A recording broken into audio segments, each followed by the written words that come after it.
Okay कुछ results हमारे रह गए थे मिनिमल पोलिनोमियल से रिलेटेड, वो एक बार देख लेते हैं।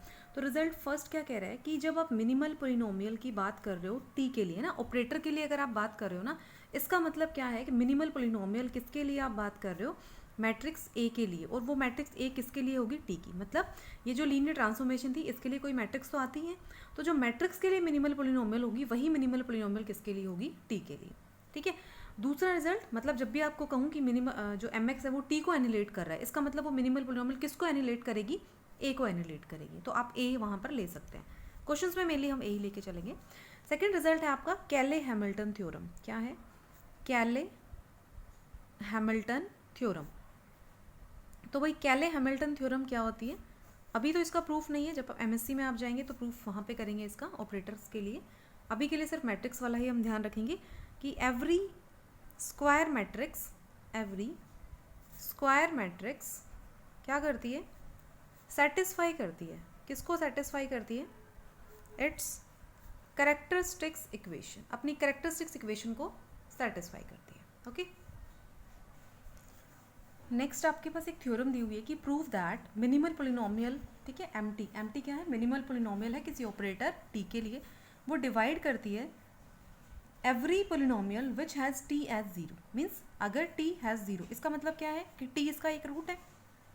ठीक है, टी इसका एक रूट होने का मतलब क्या है, टी ऑपरेटर नहीं, टी हम मैट्रिक्स की बात करें, टी तो लीनियर ऑपरेटर है, लेकिन अभी मैंने बात की आपसे कि लीनियर ऑपरेटर की बात करें या फिर मैट्रिक्स की बात करें, दोनों बात सेम ही है। तो कहते हैं कि प्रूव करना है कि जो एम टी है, मतलब मिनिमल पोलिनोमियल है किसी लीनियर ऑपरेटर टी के लिए, वो किसको डिवाइड करती है, every polynomial which has T has zero. In particular हम बोल सकते हैं कि एम टी किसको डिवाइड करे, characteristics polynomial of T. M T किसको डिवाइड करें, कैरेक्टरिस्टिक्स पोलिनोमियल ऑफ टी। तो चलिए प्रूफ स्टार्ट करते हैं इसका। मैंने सपोज किया लेट एफ ऑफ टी जो है आपके पास क्या है, कोई पोलिनोमियल है, ठीक है, सच दैट टी क्या है इसका, T is a root, T इसका एक रूट है। टी अगर इसका एक रूट है तो एफ ऑफ टी करके आंसर क्या आएगा, ज़ीरो। इक्वेशन नंबर 1 बोल देते हैं उसको, ठीक है, या बोलने की जरूरत नहीं है, एज इट इज छोड़ दो। फिर दूसरा कह रहा है कि जो एम टी है वो तो क्या है, एम टी मिनिमल पोलिनोमियल है। एम टी क्या है, मिनिमल पोलिनोमियल है किसका, टी का। अगर मिनिमल पोलिनोमियल है तो डेफिनेटली इसको एनिलेट करेगा, अभी की थी डेफिनेशन। एनिलेट का मतलब M T equal to zero, means T के प्लेस पे कैपिटल टी पुट करेंगे तो आंसर क्या आएगा, जीरो। अब हमें प्रूव करना है कि जो एम टी है वो किसको डिवाइड करती है, every polynomial which has T as zero, means F of T type के, एफ ऑफ टी का एक रूट टी है, तो एम टी क्या करे, इस टाइप के पोलिनोमियल्स को डिवाइड करे। तो बाय डिवीजन एल्गोरिदम हम कह रहे हैं कि जो एम टी है वो किसको डिवाइड कर रही है, एफ ऑफ टी को डिवाइड कर रही है। तो by division algorithm we can say that कि f of T is equal to, ठीक है, m T Q T plus are t. ये क्या है, बाय डिवीजन एल्गोरिदम यही कहता है। एक क्वेश्चन आएगा और एक रिमाइंडर आएगा। कंडीशन क्या होती है,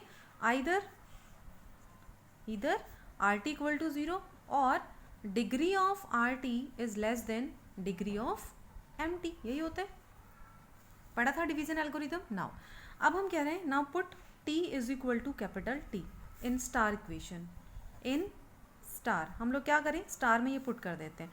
तो ध्यान से देखो, F T is equal to M T Q T plus are T, ठीक है भाई। अब एफ ऑफ टी आपको पता है अभी किया था जीरो है, एम टी भी आपका जीरो है, ये भी जीरो हो गया, this is equal to zero plus are T. तो कुल मिला के आपके पास क्या आ गया, R T is equal to zero, ठीक है। अब देख लेते हैं कि भाई आर टी जीरो है, मतलब अगर डिवाइड कर रहा है तो ये कंडीशन होनी चाहिए। तो हम देख लेते हैं कि ये वाली कंडीशन सेटिस्फाई हो रही है हमारे वाले केस में या ये सेटिस्फाई हो रही है। मैंने अज्यूम किया, नाउ लेट आर टी क्या है आपका, नॉन जीरो है। अगर आर टी नॉन जीरो है, रिमाइंडर नॉन जीरो है, तो पक्का क्या होगा, degree of R T less होगी डिग्री ऑफ एम टी से। मतलब एक कंडीशन तो होनी ही चाहिए सेटिस्फाई, दोनों चाहते हैं तो और अच्छा है, ठीक है ना।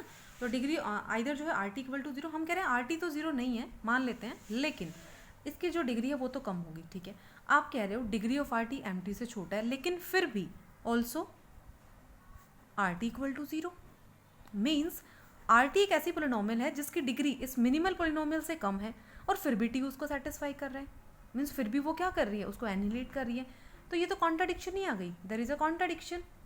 बता सकते हो कॉन्ट्राडिक्शन क्यों आई, क्योंकि मिनिमल पोलिनोमियल की डेफिनेशन बोलती है कि अगर कोई पोलिनोमियल ऐसी है, ठीक है, जो टी को एनिलेट कर रही है, मीन्स टी अगर उसका एक रूट है, तो वो जो मिनिमल पोलिनोमियल है वो सबसे छोटी होनी चाहिए, स्मॉलेस्ट वन होनी चाहिए, है ना।